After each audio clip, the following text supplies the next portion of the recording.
Okay, here we go, guys. You are not seeing things. You are not seeing things.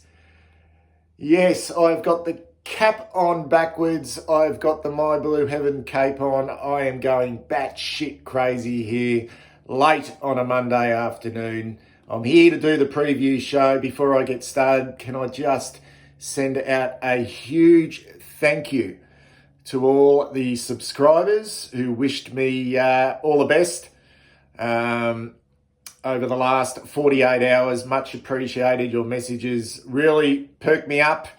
But I am bored. I've been here by myself now for far too long, and I'm looking forward to getting out. And yes, I am on the road to recovery. I've got the cap on backwards. I've got the My Blue Heaven cape on, and I'm about to put together the big preview for our game against the Western Bulldogs this Thursday night at Marvel Stadium. Before we get started though, and I'm not quite sure whether I should do this or not. In fact, I might get into a little bit of trouble if I do this. So I'm trying to think whether legally I will be in huge strife. No, I'm going to go with it. I've been out in this granny flat here for 5 days since Thursday morning, and I was supposed to be by myself, completely isolating away from anyone else. That is a lie. I've actually got someone out here with me, and I'd like to introduce you to this very special friend of mine who spent the last 5 days with me. So follow me, and I will show you my mate. Okay, so every time I go to the fridge, okay, to grab something to drink or go to the bathroom, I turn my camera around, and here is my best friend, okay, who is keeping me company. This is Constantine. Now, Constantine is, I reckon, around about 9 months old now, maybe 10 months old. We think he's a he. Have a look at him, will you? He gets just so excited to see me, and he's just been such good company. He gets so excited, okay, every time I come out to the fridge. Okay, those little web feet there trying to push up against the tank. He's a 10-month-old Murray River turtle. And he's actually my son's turtle. And when he bought him, he was about the size, I reckon, of a 50-cent piece. And he's grown and grown and grown. He's an absolute beauty. And even though his name's Constantine, I actually like to refer him to Vossi, okay? Because this bloke, well, I think he's a bloke, is absolutely hard at it. So, you know what? I'm about to feed him. Okay, so watch this, okay? Well, mate. He should come over. There he comes. All right, there's his little head. Okay, bring him across. Now, I'll take him out. Oh, come on, mate. Have a look at him. Absolute beauty. All right, so what we do, now this is absolutely brilliant. Have a look at him. He's starved at the moment. This is how I want our boys to play, right? Okay, this is the way I want our boys to play. Oh, on Thursday night against the Doggies. This is Vossi. This is how Vossi went about it. Absolutely rabid for that football. Okay, have a look at this. He's wanting this football. Okay, he'll do anything to get his hands on it. Okay, mate, just hang. All right. So the umpire's going to throw that ball up in the middle. Okay, Cripper v Bontempelli, if he plays. Okay, so Constantine, okay, have a look at this. Watch him go, okay? Once he sees those little pellets. Oh, come on, boy. All right, I might just take him around a little bit, mate. There you go. There's those little pellets there. All right, there you go. What a beauty, eh? He's been keeping me company for 5 days. Okay, this little bloke. Well, he's not little anymore. And that's how I want our players to approach the game on Thursday night against the Dogs. Great stuff, Constantine. Okay, let's get serious. Hope you enjoyed seeing Constantine. He's a ripper, isn't he? Little Vossi, I'm going to call him from now on. My son won't like that. He won't like me calling him Vossi, but that's what he's going to be known from now on My Blue Heaven, Vossi. Okay, so, geez, it comes around really quickly, doesn't it? We play Thursday. We get a 7-day break. We get absorbed in the weekend football, having a really good win. We watch the other games, and next thing you know, it comes Monday. We blink, we take a big deep breath, and bang! I think we're only 3 days away from taking on the Western Bulldogs at Marvel Stadium to kick off round 2. And I'm just cautious. I'm feeling cautious. Okay, so last 6 months I've gone from being negative, then skeptical, and now cautious. I think I'll remain cautious now for a period of time until I see some real consistency. And that consistency will be built hopefully this season.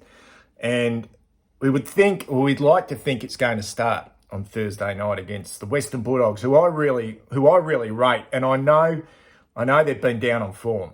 They're not quite the Western Bulldogs that we've become accustomed to. And I know they got an absolute spanking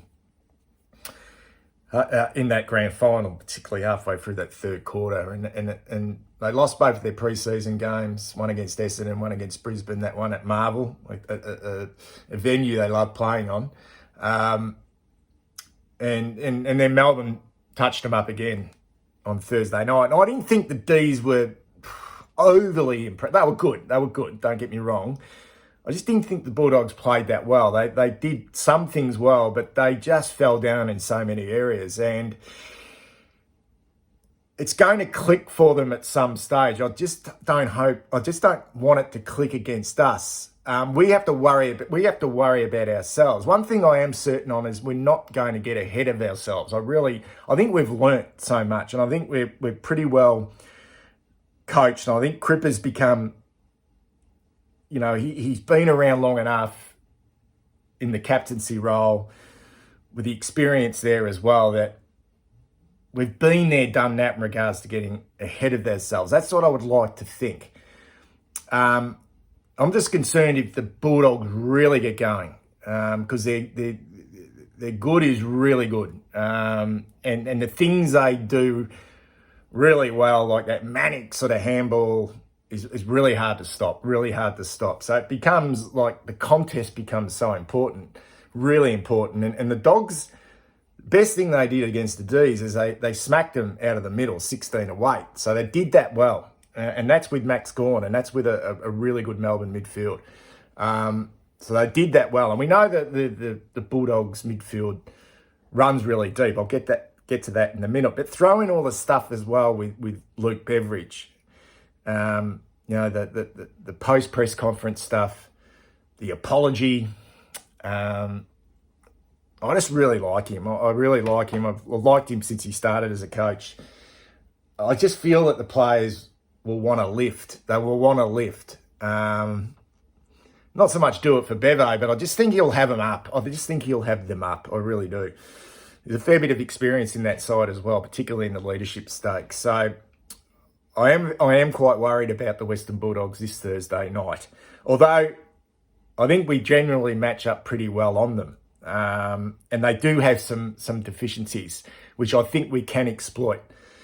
We're just going to have to wait and see, though. I mentioned they dominated out of the middle, so their midfield is just that so deep. But they only took 6 marks inside forward 50. They just don't have, other than Norton, they don't have any aerial presence in that front half.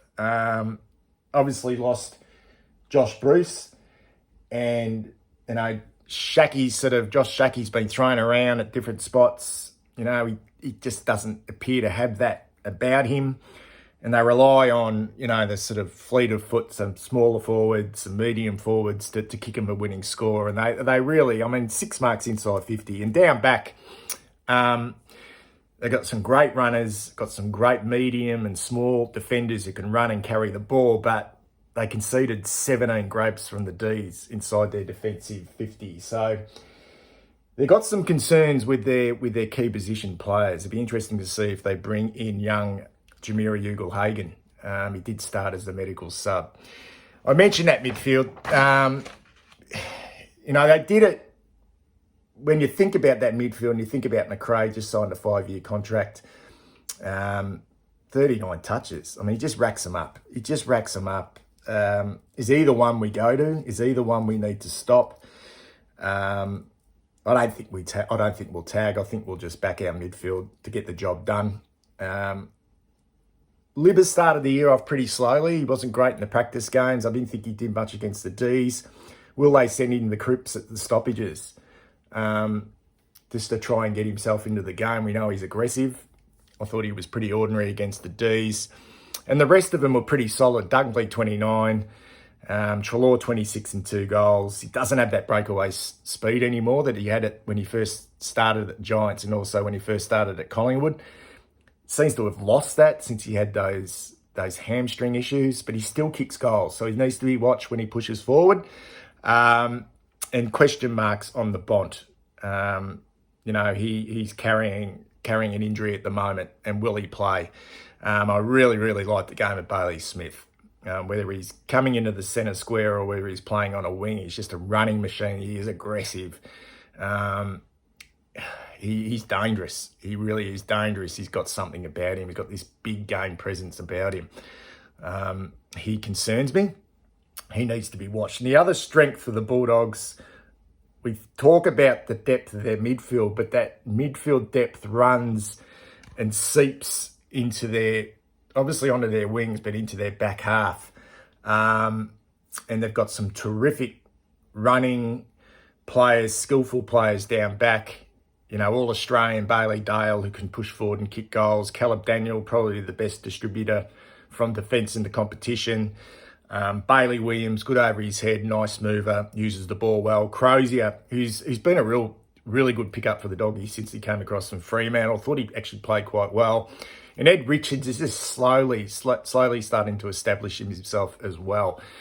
So when we get an inside forward 50, we can't afford to be flat-footed, and we can't afford to let them stream the ball out from the back half. I think they can really touch us up if that's done. It's particularly on Marvel. They love Marvel. For some reason, they seem to like less space at Marvel than they do at the MCG. They just seem to tear the opposition apart.